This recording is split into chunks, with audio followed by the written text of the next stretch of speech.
Apalagi niki menjelek-jelekan dengan cara mengatakan bapak ibu Nabi seorang yang musyrik, ini kan parah.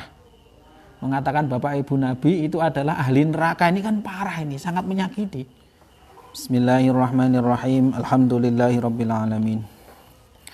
Wa bihi nasta'inu ala umuri dunya waddin, wassalatu wassalamu ala sayyidil mursalin sayyidina wa maulana Muhammadin wa ala alihi wa ashabihi wa tabi'in wa tabi'it tabi'in wa man tabi'ahum bi ihsanin ila yaumiddin. Qala al-mu'allifu rahimahullah wa nafa'ana bihi wa bi ulumi fid dharain amin. 57 nggih. 57. 57.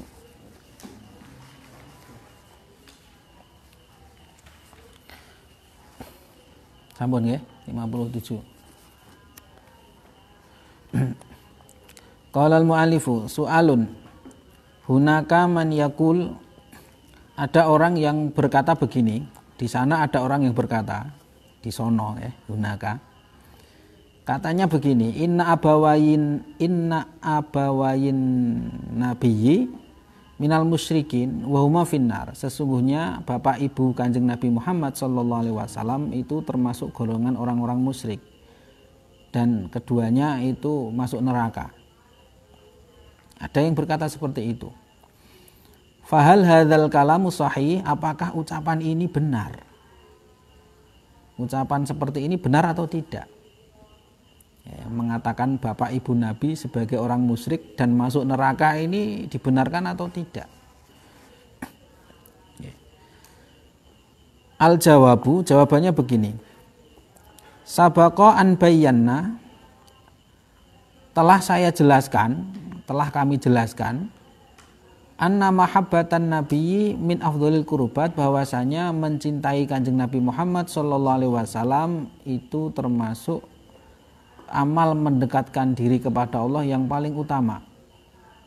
Di antara amal-amal mendekatkan diri kepada Allah atau yang disebut dengan qurbah, ini yang paling utama adalah berupa mahabbatun nabi atau mencintai Kanjeng Nabi.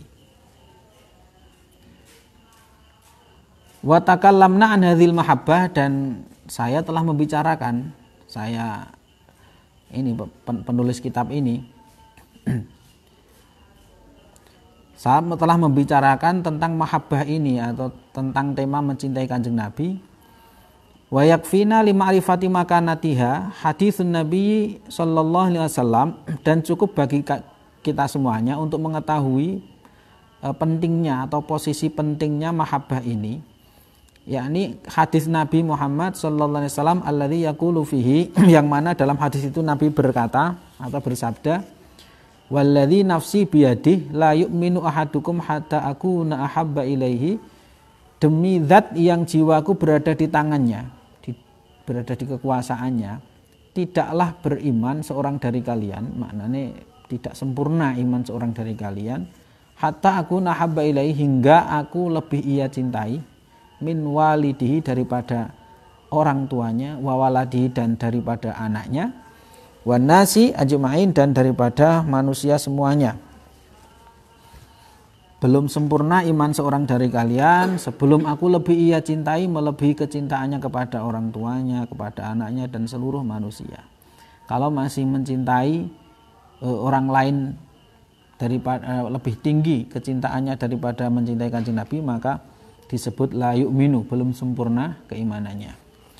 Jadi keimanan yang sempurna ini ditandai atau dibuktikan dengan mencintai Nabi melebihi kecintaan kepada siapapun. Hadis riwayat Imam Ahmad, Imam Bukhari. Wala syakka annal hubba yatanafa ma'rahbatil idza liman yuhibbu, dan tidak diragukan lagi bahwasanya mencintai itu berlawanan, bertentangan dengan senangnya membuat sakit. Idza itu menyakiti orang yang dicintai. Artinya begini, tidak mungkin orang yang mencintai sekaligus senang menyakiti. Wong cinta kok menyakiti. Nggih mboten? Enggak mungkin. Wala syakka, tidak diragukan bahwasanya yang namanya cinta dengan idza, hub dengan idza ini berlawanan. Kalau orang mencintai maka nggak akan menyakiti. Lah wala syakka kadzalika annal hadis sebagaimana hal itu tidak diragukan juga bahwasanya annal hadis bisu'in an abawaihi yu'dhin nabi, bahwasanya berbicara buruk tentang kedua bapak ibu Nabi itu berarti menyakiti Kanjeng Nabi. Gimana? Jenengan kita saja ini ada orang berbicara buruk tentang orang tua kita, kita sakit apa tidak? Sakit nggih. Nah, seperti itu. Kalau kita ngaku cinta kepada Nabi, bagaimana mungkin kita sekaligus menyakiti hati Nabi? Dengan cara apa? Dengan cara membicarakan jelek kedua orang tuanya. Loh, pasti itu menyakiti Kanjeng Nabi. Itu manusiawi sekali. Ya, manusiawi sekali.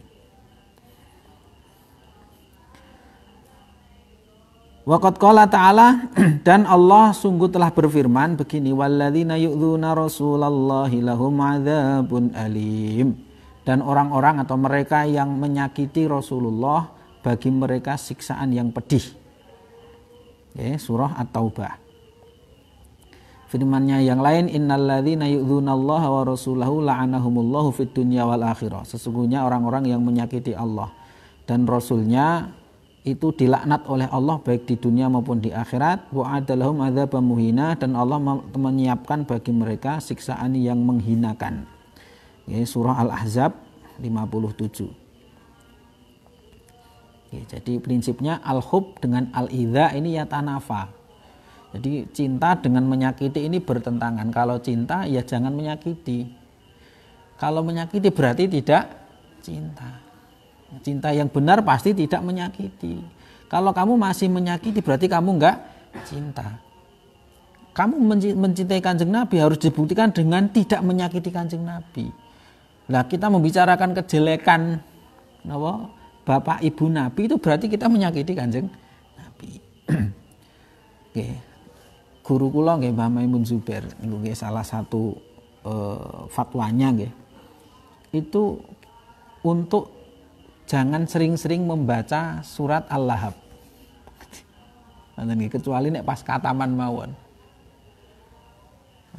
Karena kita tahu surat Al-Lahab ini isinya sedang menjelek-jelekan, gampangannya guys, sedang menjelek-jelekan siapa? Abu Lahab. Nah, kita tahu juga Abu Lahab ini adalah Pak D-nya Kanjeng Nabi. Loh, mestinya kan yo khawatir niki lho. Ya biarlah Allah saja yang Allah pun itu tidak dalam rangka menyakiti. Kalau kita kemudian mengulang-ulang dibaca itu khawatirin niku ndak menyakiti Kanjeng Nabi. Maka hati-hati. Itu saking hati-hatinya guru saya seperti itu.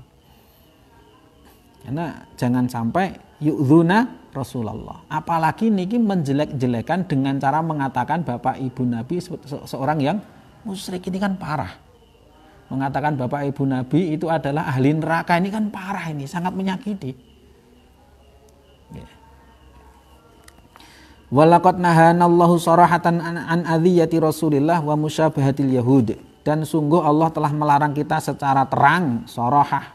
Ini secara ceplos, secara terang Allah melarang kita dari menyakiti Rasulullah sallallahu alaihi wasallam wa musyabahatil yahud, dan melarang kita untuk menyerupai atau meniru orang-orang Yahudi, la'anahumullah fi dzalika, dalam hal ini, yakni dalam hal idza, yakni orang-orang Yahudi yang menyakiti Nabi Musa. Kita jangan ikut-ikutan perilaku mereka, yakni menyakiti nabinya. Faqala ta'ala, Allah berfirman, ya ayyuhalladzina amanu la takunu kalladzina adzau Musa. Wahai orang-orang yang beriman, janganlah kalian seperti mereka yang menyakiti Nabi Musa. Fabarra'ahullahu mimma qalu, kemudian Allah membersihkan Nabi Musa dari tuduhan-tuduhan jelek yang mereka ucapkan. Wa kana indallahi wajiha, dan Nabi Musa itu di sisi Allah adalah orang yang terhormat. Wajih ini maknanya orang yang terhormat. Al-Ahzab 69 ya. Qala al-Qadhi telah berkata al-Qadhi, saya belum mengecek ini yang dimaksud Qadhi di sini siapa, karena yang bergelar Qadhi ini kan banyak. Fa nahnu la naqulu illa ma yurdi rabbana. Maka kita tidak akan mengucapkan, kita jangan mengucapkan kecuali apa yang membuat Tuhan kita ridho. Wa yurdi rasulana, dan membuat ridho Rasul kita yakni Muhammad sallallahu alaihi wasallam. Kita tidak boleh mengucapkan apa-apa yang kecuali kita tidak boleh mengucapkan kecuali apa yang membuat Allah dan Rasulnya ridho. Kalau Allah dan Rasulnya nggak ridho, kita nggak boleh mengucapkannya. Misalnya ini ridho orang, ridho mana lego. Allah Rasulullah senang. Nah, ketika ada orang mengatakan bapakmu wahai Rasul masuk neraka, ini kira-kira itu membuat ridho apa membuat marah nih kira-kira. Wala natajarra'u ala maqamihi syarif wa nu'dhihi sallallahu alaihi wasallam bil kalami bima la yurdi, dan kita jangan berani-berani menghadapi makomnya atau posisi derajatnya Rasulullah atau kedudukan Rasulullah yang mulia dengan cara apa? Menyakiti beliau dengan berkata-kata yang tidak dia ridhoi atau yang tidak beliau ridhoi. Allahumma sholli ala sayyidina Muhammad. Jadi mengatakan bapak ibu Rasulullah itu sebagai orang musyrik, sebagai ahli neraka, ini adalah ucapan yang menyakiti Rasulullah. Nah, menyakiti Rasulullah itu dilarang keras. Orang yang menyakiti Rasulullah akan dilaknat, ya. Itu menyakiti. Jadi dalil pertama itu, jadi tidak boleh. Alasannya itu menyakiti. Wa'lam anna aba an-nabi. Kemudian nih, selanjutnya ketahuilah bahwasanya para leluhur Kanjeng Nabi, bapak ibu Nabi, anak aba an-nabi wa ajdadau, dan para para datuk Nabi, in sabata wuku'u ba'dhim fima yadhharu annahu syirkun, kalaupun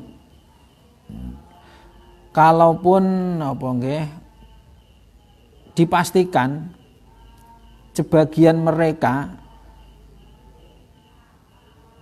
itu berbuat yang secara zahir itu perbuatan yang musyrik, perbuatan syirik atau perbuatan menyekutukan Allah, maka fa innahum ghairu musyrikin, tetap saja mereka tidak boleh dihukumi sebagai orang musyrik kalaupun terbukti ada sebagian leluhur Nabi itu bertindak yang secara zahir, secara lahiriah, secara visualnya itu bentuk kemusyrikan, tetap saja mereka tidak boleh disebut dengan musyrik.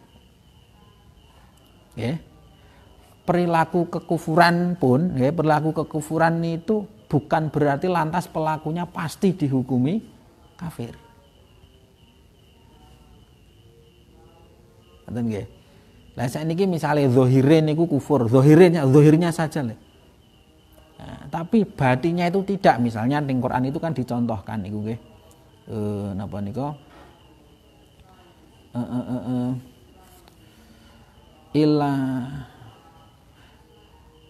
Illa man ukriha wa qalbuhu mutmainnun bil iman walakin man syaraha bil kufri sadrun fa alaihim ghadabun minallah wa lahum adzabun azim.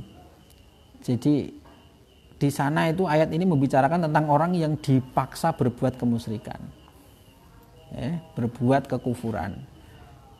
Nah, ini ketika mereka itu dipaksa, kemudian mereka melakukan kekufuran itu nggak apa-apa selama napa wa qalbuhum mutmainnun bil iman. Hati mereka niku masih tetap pada keimanan yang mantap. Wa qalbuhum mutmainnun bil iman. Zahirnya saja dipaksa, misalnya jenengan dipaksa diacungi celurit karo wong. Kowe kudu berbuat musyrik, kamu harus menyembah batu ini misalnya. Kamu harus bersujud kepada batu ini, diacungi pedang. Boleh tidak? Boleh. Terus sujud karo watu gede niku boleh. Tapi yang penting hatinya tidak ikut Sujud wong dipaksa. Padahal mereka kan zahirnya sujud kepada apa niki? Kepada batu. Zahirnya berarti kan kufur. Tapi pelakunya tidak bisa dihukumi kafir karena dia dipaksa. Itu hanya satu contoh. Artinya belum tentu perilaku kemusyrikan itu lantas kemudian pelakunya langsung dihukumi musyrik. Nah, contohnya ini juga para bapak ibu nabi atau para leluhur nabi itu kalaupun sebagian itu terbukti loh, kalaupun terbukti sebagian di antara mereka itu berbuat kemusyrikan secara zahir, maka tidak serta-merta mereka itu dihukumi musyrik. Wa dzalika li annahum lam yursal ilaihim rasul. Kenapa demikian? Karena belum ada rasul yang diutus kepada mereka. Saat itu belum ada rasul yang diutus kepada mereka. Fa ahlus sunnati wal jamaah qatibatan, seluruh ahli sunnah, seluruh ulama ahli sunnah wal jamaah aswaja, baik aswaja muda maupun tua semuanya ya'taqiduna annaman waqa'a fi syirkin wa baddala syariat tauhid fil fatrah ma bainan nabi wan nabi la yu'adzab. Mereka semuanya itu meyakini bahwasanya orang-orang yang berbuat kemusyrikan dan mengganti syariat-syariat tauhid pada masa fatrah. Sekali lagi pada masa fatrah. Apa itu masa fatrah? Yakni ma bainan nabi wan nabi. Masa di antara meninggalnya seorang nabi sampai diutusnya nabi berikutnya, itu namanya masa fatrah. Nah, orang-orang yang hidup di masa ini kok kemudian syariatnya itu berubah, mereka ganti, mereka rubah. Misalnya tawaf yang diajarkan Nabi Ibrahim itu dengan cara sopan, akhirnya berganti tawaf dengan telanjang. Itu kan seperti orang Arab pra Nabi Muhammad kan seperti itu, mereka tawaf sambil telanjang. Padahal Nabi Ibrahim dulu itu tidak mungkin mengajarkan itu. Kan masih ada sisa-sisa ajaran Nabi Ibrahim di situ yang disebut baqayal millatil hanifiyah. Kalau dalam bahasa sejarah niku, sisa-sisa ajaran Nabi Ibrahim yang hanif. Itu masih dilakukan oleh orang-orang Arab. Nah, kalaupun terjadi penyimpangan-penyimpangan, mereka yang hidup di masa itu la yu'adzabu, tidak akan disiksa. Artinya tidak ada konsekuensi di akhirat yang kemudian mereka masuk neraka, itu tidak. Hatta mereka niku fi syirkin, menyekutukan Allah. Jangan perlu tahu sering saya sampaikan bahwa orang-orang Arab itu bukan berarti tidak mengenal Allah sebelum Nabi Muhammad diutus loh. Bukan berarti mereka tidak mengenal Allah. Mang Persanin dengan lihat tenggane kitab-kitab sejarah, banyak dialog-dialog mereka yang sering menyebut nama Allah. Abu Jahal biasa mengatakan wallahi, padahal dia menentang Kanjeng Nabi, tapi biasa mengatakan apa? Wallahi. Al-Quran juga menyebutkan bahwa ketika orang-orang penyembah berhala itu ditanya kenapa kalian menyembah berhala, mereka menjawab ma na'buduhum illa liyuqarribuna ilallahi zulfa. Kami tidak menyembah mereka berhala-berhala itu kecuali berhala-berhala itu agar mendekatkan kami kepada Allah sedekat-dekatnya. Jadi mereka menyembah berhala niku banyak yang tujuannya itu ben luwih cerak Gusti Allah lho. Artinya mereka mengenal Gusti Allah, tapi syariatnya kan keliru niki. Ada tabdilus syara'i di sini. Sehingga ada bentuk penyekutuan-penyekutuan. Dulu Ka'bah niku steril dari berhala-berhala. Nah, yang pertama membuat berhala itu namanya siapa saya lupa itu. Dibawa dari Syam itu Karena melihat di sana kok banyak orang menyembah, terus dibawa ke situ. Saya lupa namanya. Nah, orang-orang yang hidup di masa itu, yang di masa fatrah atau masa kekosongan Nabi atau masa vakum masa vakum itu mereka tidak diazab. Nah, kemudian saya baca di banyak kitab itu dikiaskan dengan mereka itu adalah orang-orang yang meskipun sekarang di zaman sekarang, kalaupun ada orang-orang yang hidup di pedalaman-pedalaman yang tidak terjangkau oleh dakwah. Ning kitab-kitab niku kaman nasya'a fi syahikil jabal, orang-orang yang tumbuh hidup di napa niku pedalaman-pedalaman di pegunungan-pegunungan. Sampai sehingga tidak ada dakwah yang menjangkau mereka. Nah, mereka itu sama hukumnya dengan zaman fatrah. Jadi fatrah ini antara nabi dengan nabi.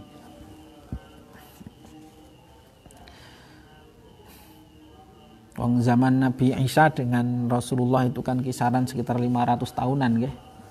Nabi Isa diangkat, kemudian Rasulullah diutus niku kisaran 500 tahunan itu kalau nggak salah. Wal adillatu ala dzalika katsiratun. Kemudian dalil-dalil tentang hal ini yakni bahwasanya orang-orang yang hidup di masa fatrah kalaupun mereka mengalami penyimpangan-penyimpangan, kemusyrikan-kemusyrikan, mereka tidak akan diazab lah. Dalilnya tentang hal ini itu ada banyak sekali. Minha diantaranya qauluhu ta'ala firman Allah wa ma kunna mu'adzibina hatta nab'atsa rasula. Wa ma kunna mu'adzibin ya, bukan mu'adzabin. Mu'adzibin. Dan sungguh aku tidak akan mengazab, memberikan azab hingga aku mengutus seorang rasul. Berarti nek ora ana rasule berarti ora ana azab. Belum ada rasul, belum diutus rasul berarti tidak akan ada azab. Niku yang pertama niki dalilnya. Jadi orang-orang yang hidup di masa fatrah enggak ada rasul di situ. Sehingga mereka sehingga tersesat, enggak ada yang menuntun. Nah, maka Allah tidak akan mengazab mereka. Wa qauluhu subhanahu wa ta'ala, kemudian firman Allah juga, dzalika alam yakur rabbuka muhlikal qura bidzulmi wa ahluha ghafilun. Hal itu dikarenakan bahwasanya Tuhanmu sekali-kali pun tidak akan membinasakan negeri-negeri itu secara zalim atau secara aniaya, sementara penduduknya adalah orang-orang yang lengah. Lengah itu karena mereka nggak ngerti, nggak sadar bahwa mereka itu berbuat yang salah. Jadi lengah itu, ghafilun itu makanya nggak sadar bahwa yang dilakukan mereka adalah keliru. Mereka kok ora sadar, mereka belum ngerti. Kenapa kok belum ngerti? Nggak ada yang nuntun. Kenapa kok nggak ada yang nuntun? Allah belum mengutus. Ya, sehingga tidak akan ada ihlak di situ. Nah, Allah itu akan mengihlak atau membinasakan itu setelah Allah mengutus seorang rasul, kemudian mereka ngeyel lah itu. Niku sunnatullahnya dengan pirsani sejarah para nabi-nabi zaman dulu.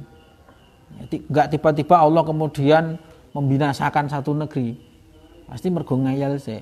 Mang pirsani ini kaumnya Nabi Nuh, kaumnya Nabi Soleh, kaum Samud dan seterusnya niku nggih. Nabi Soleh niku nggih, kaum Samud. Wa ila Samud akhahum salihah. Wa ila Adin akhahum Huda.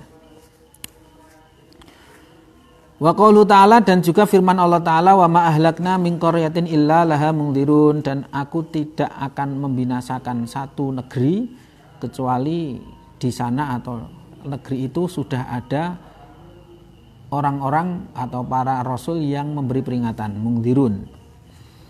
Wa qaulu azza wajal, dan firman Allah azza wajal, rusulam mubasyirina, sebagai para utusan yang memberi kabar gembira, rusulam mubasyirina wa mungdzirin, dan memberi peringatan, li alla yakuna linnasi 'alallahi hujjatun ba'dar rusul, agar orang-orang itu tidak memiliki alasan, tidak memiliki alasan hujjah terhadap Allah setelah diutusnya para rasul-rasul itu. Mereka tidak bisa berargumentasi lagi, maksudnya, dan ketika disalahkan, kenapa kamu kok menentang aku, kenapa kamu kok tidak menyembahku. Ketika belum ada rasul kan mereka bisa menjawab, punya argumen. Jawabannya lah, kami nggak ngerti kok, salah sendiri, engkau nggak ngutus, misalnya kan, ngoten. Nah, tapi sudah nggak bisa, alla yakuna linnasi 'alallahi hujjah, dan mereka sudah tidak bisa berhujah lagi. Kenapa? Karena ba'dar rusul, setelah diutusnya para rasul wis ra duwe, tidak punya argumen lagi. Fala taqumul hujjatu 'alal khalqi illa bi irsalir rusul, maka hujjah ini tidak akan berlaku atas para makhluk kecuali dengan diutusnya para rasul. Wa bi ghairi irsari rusul fal basaru ghairu mahjujin. Tanpa diutusnya para rasul maka umat manusia itu tidak akan dihujat, tidak akan dihisab. Nggih. Bi rahmatillahi wa fadlihi, dengan rahmat Allah dan anugerahnya. Jadi itu bentuk rahmat Allah dan bentuk fadlnya Allah, kemurahan Allah. Allah tidak akan memberikan tidak akan menghisab, tidak akan menghukum orang-orang kecuali setelah mengutus rasul. Nek urung ana rasule ya wis ra apa-apa kowe swarga. Meskipun perilakunya menyimpang. Paham niki nggih? Hadhil ayatu tadullu ala ma ya'taqidu ahlul haq, ahlus sunnah wal jamaah. Ayat-ayat ini menunjukkan apa yang diyakini oleh ahlinya kebenaran. Siapa itu ahli kebenaran? Ahlus sunnah wal jamaah, atau biasa disingkat aswaja, baik muda maupun tua. Yakni annallah birahmatihi wa fadlihi la yu'adzibu ahadan, yakni bahwasanya Allah dengan rahmatnya dan kemurahannya tidak akan mengazab, tidak akan menyiksa seorang pun, hatta yursila ilaihi nadhiran, hingga Allah mengutus seorang utusan yang memberi peringatan. Tanpa itu Allah tidak akan memberikan azab. Wa qad yaqulu qailun, terkadang ada orang, bisa jadi ada orang yang berkata begini, la'alla abawayin nabi ursila ilaihi nadhirun. Bisa jadi, boleh jadi bapak ibu nabi itu Allah sudah mengutus utusan kepada mereka. Bisa jadi sudah ada rasul yang diutus kepada mereka. Wa asraka ba'da bulughil hujjah, tapi mereka tetap musyrik, tetap menyekutukan setelah sampainya hujjah itu, argumen itu, yakni risalahnya rasul itu.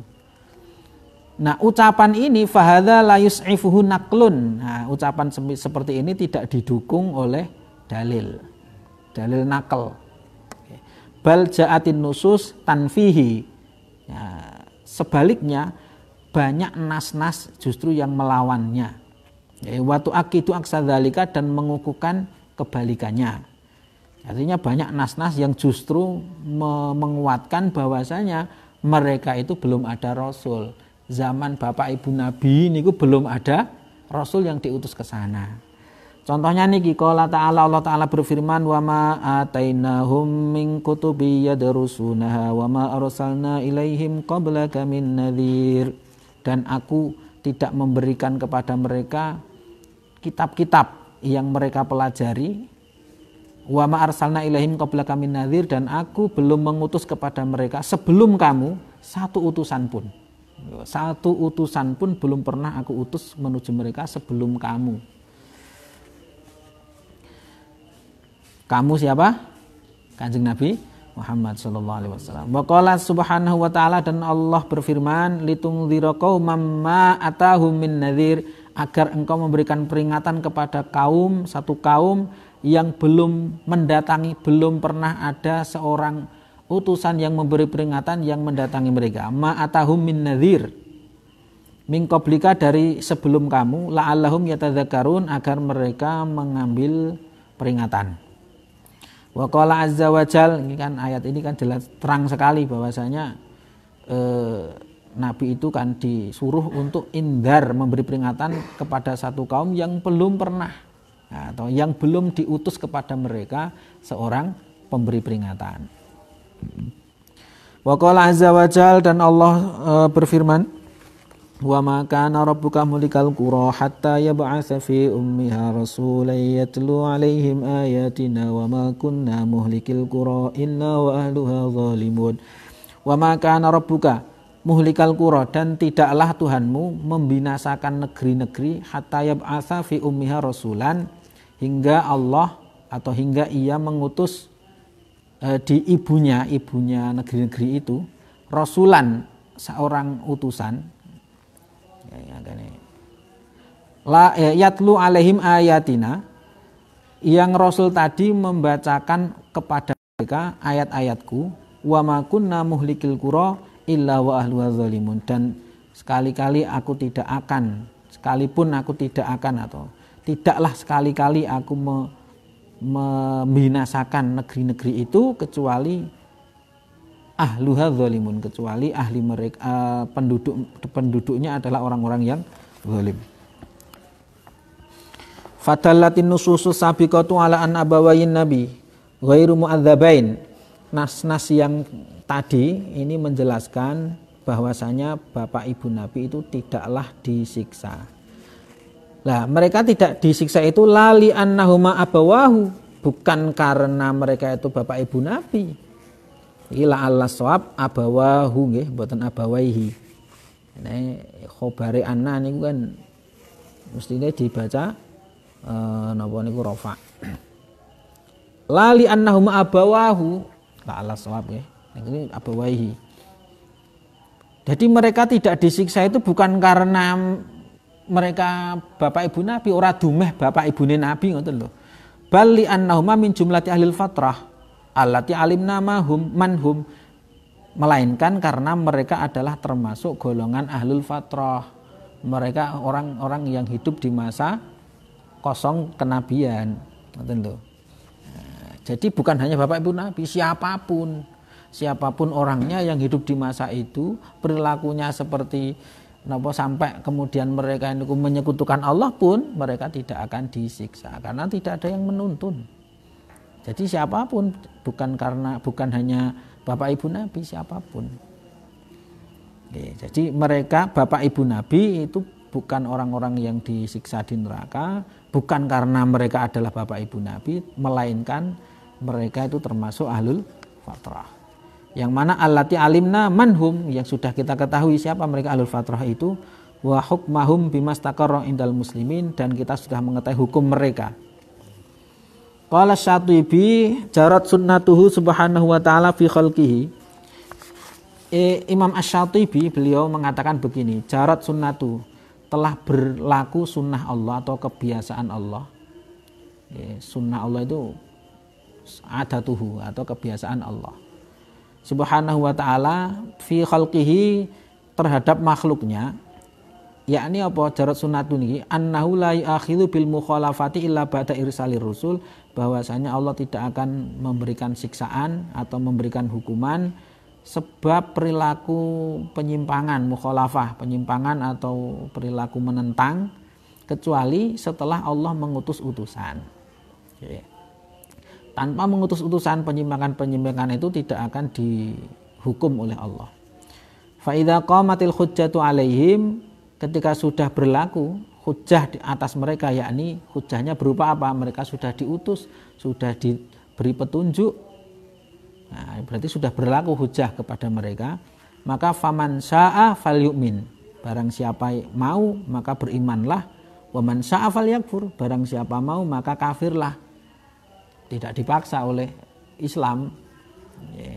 La ikraha fiddin, gelem yo imano, ora gelem yo kafiro. Ini kalau mau ya berimanlah, kalau mau ya kafirlah. Ya nanti konsekuensinya kan beda. Nah, iman yo ahlul jannah, lek kafir yo ahlun nar. Ning ora dipaksa. Faman syaa falyu'min wa man syaa falyakfur.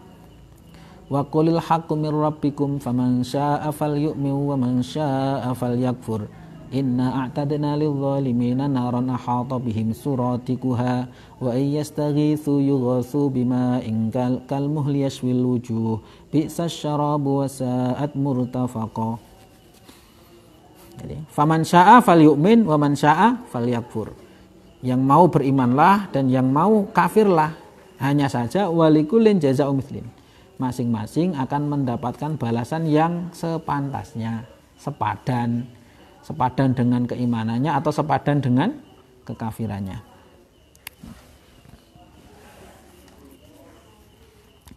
Wa qala al-Qasimi, dan telah berkata ini la'allahu Jamaluddin Al-Qasimi fi tafsirihi, di dalam tafsirnya, liqaulihi ta'ala, dalam tafsirnya terhadap firman Allah Ta'ala, wa ma kunna mu'adzibina hatta nab'atsa rasula, dan sungguh aku tidak akan mengazab sebelum aku mengutus utusan.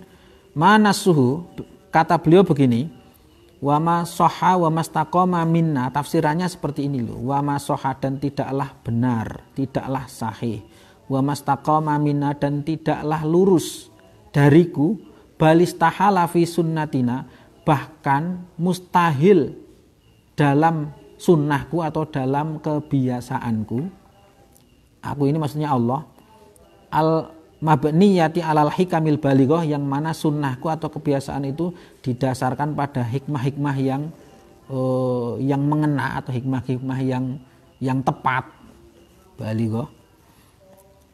Apa yang tidak sah, yang tidak mungkin, an nu'adziba qauman hatta nab'atsa ilaihim rasulan.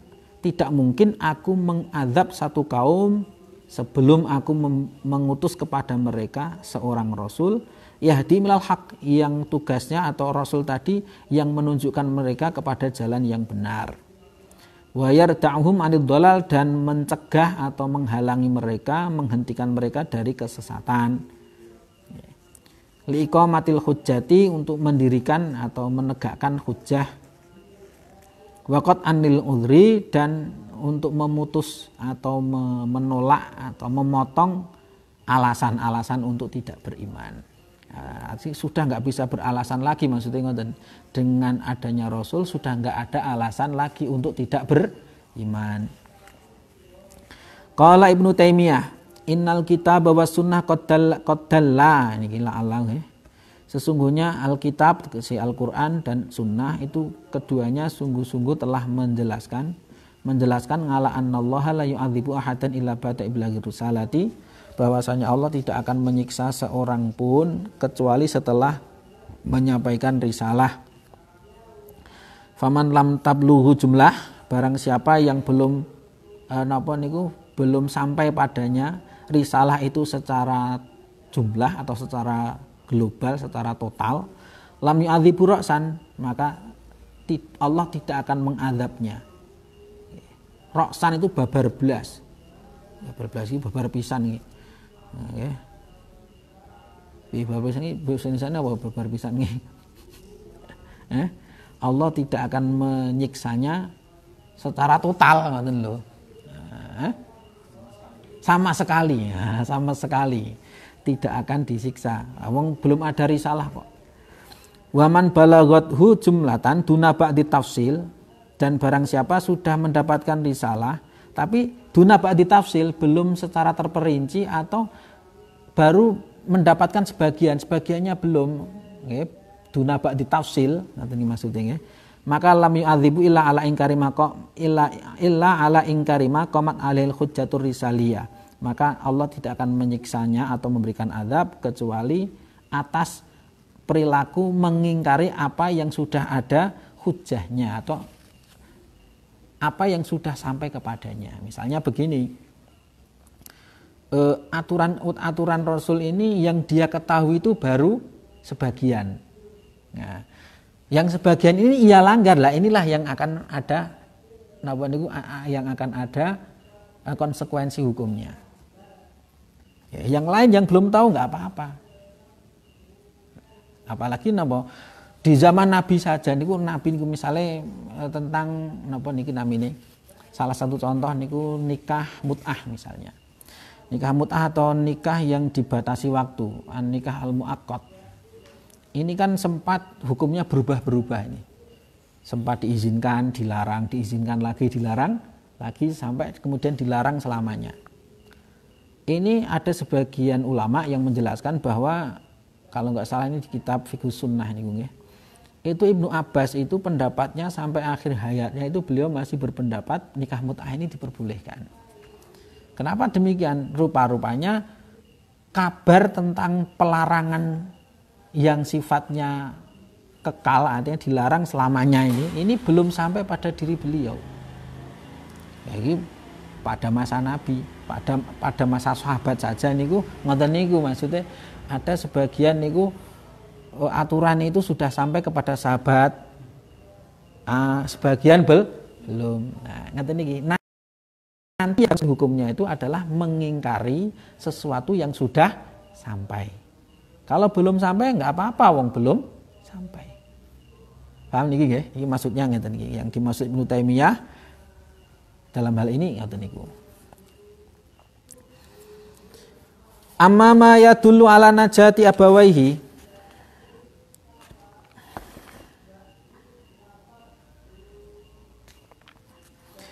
Adapun dalil yang menunjukkan akan keselamatan bapak ibu Nabi bi khususihima secara khusus. Kalau tadi kan secara umum nggih, bapak ibu Nabi termasuk ahlul fatrah. Ahlul fatrah secara umum ini mereka nanti di akhirat selamat, tidak akan masuk neraka, mereka masuk surga.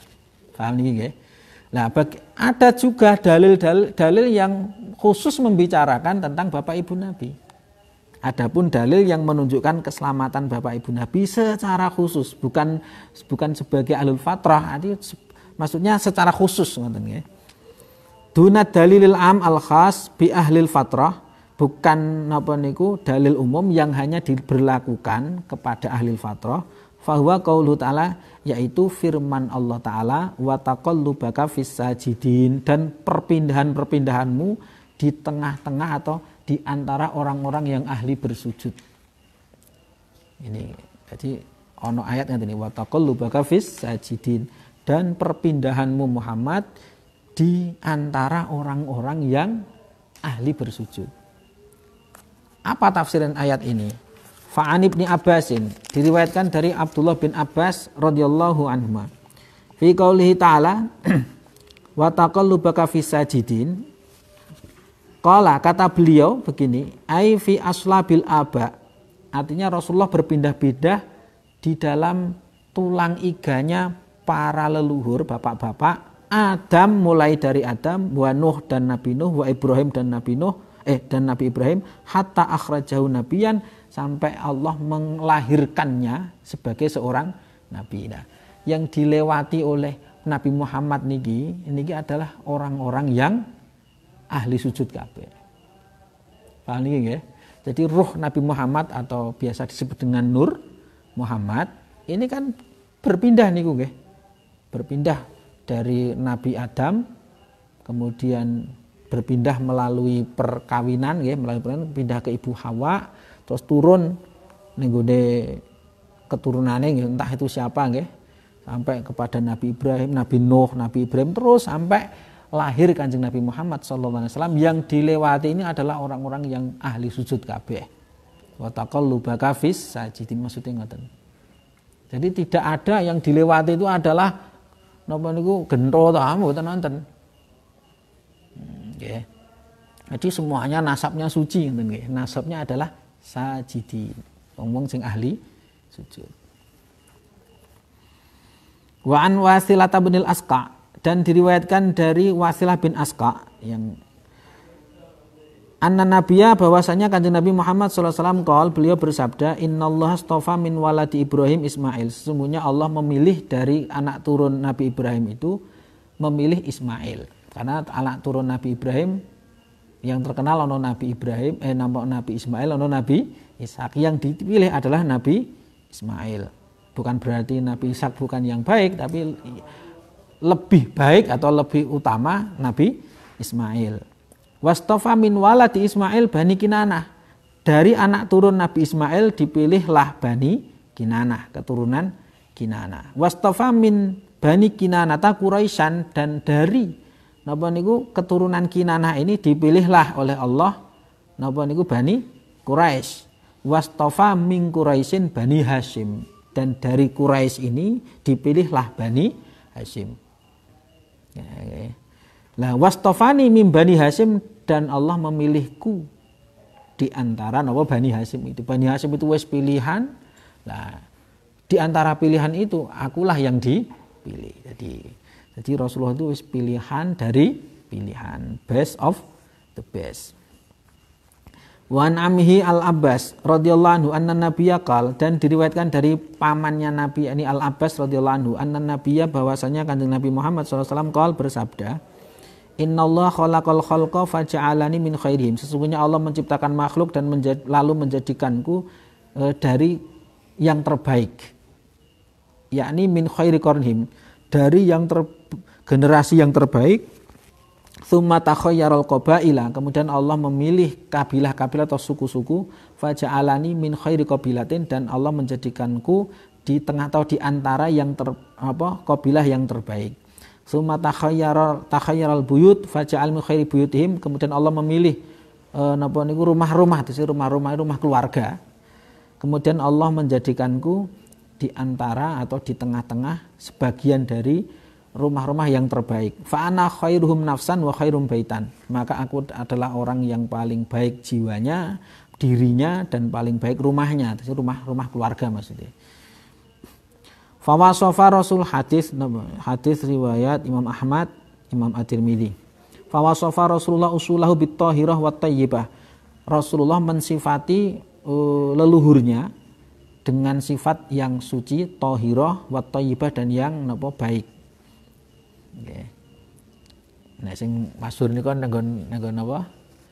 Dibak nggih, lam yazalillahu yang kuluni atau yunakiluni minal aslabit thahirah ilal arhami zakiyatil fakhirah. Jadi Allah tidak henti-hentinya memindahkanku dari tulang iganya orang-orang yang suci menuju rahim-rahimnya perempuan-perempuan yang napa mulia, ilal arhami zakiyah yang suci, al fakhirah yang napa niku yang terhormat. Jadi semuanya yang dilewati orang-orang baik semuanya. Nanggon tiba niku walam yaltaqiya ala sifahin. Jadi tidak ada yang napa niku dengan proses perzinaan, semuanya pernikahan yang sah. Nur Muhammad ini. Nah, Rasulullah mensifati leluhurnya dengan sifat thahirah dan thayyibah, yang mana wahuma sifatani munafiyatanil kufri wasyirki, yang mana kedua sifat ini, yang sifat suci dan baik itu adalah sifat yang menafikan atau menentang atau menolak sifat kekufuran dan kemusyrikan. Maknanya bertentangan dengan kemusyrikan. Musyrik ya ora mungkin disebut dengan suci. Qala ta'ala, Allah Ta'ala berfirman, ya siful musyrikin, dalam rangka mensifati orang-orang musyrik, kata Allah begini, innamal musyrikuna najasun. Sesungguhnya orang-orang musyrik itu tiada lain adalah orang-orang yang najis, najasun. Ya. Sementara leluhur Nabi oleh Nabi disebut dengan yang suci. Suci itu kan bertentangan dengan apa? Najis. Ya, berarti mereka bukan orang musyrik. Itu dalil yang secara khusus membicarakan Bapak Ibu Nabi. Jadi wis kuat banget nih. Nah nanti ada subhat-subhat yang disampaikan oleh orang-orang, ada dalil-dalil, mereka ada hadis-hadis yang kesannya memberikan pengertian bahwa Bapak Ibu Nabi itu adalah orang-orang musyrik. Ada hadis-hadis niku mangke nggih, yang kesannya memberikan pengertian bahwa Bapak Ibu Nabi itu orang-orang termasuk golongan orang musyrik. Nah, jawabannya seperti apa? Insyaallah niki di tema yang berikutnya nggih. Subhanakallahumma wa bihamdika asyhadu an la ilaha illa anta astaghfiruka wa atubu ilaik.